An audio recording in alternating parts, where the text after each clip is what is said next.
Hey, what's going on, everyone? Here I got a 2010 Toyota Highlander. We upgraded his head unit and installed this Pioneer 1500, which has Apple CarPlay, CD player, and also Sirius XM, which we included. We also integrated his rear view backup camera right to the screen.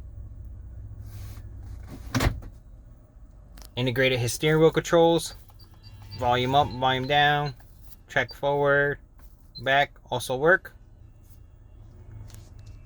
I've already connected my iPhone via USB to activate the CarPlay. Right there on the screen. Hit the home button, takes you right back. Sirius XM. There you have it.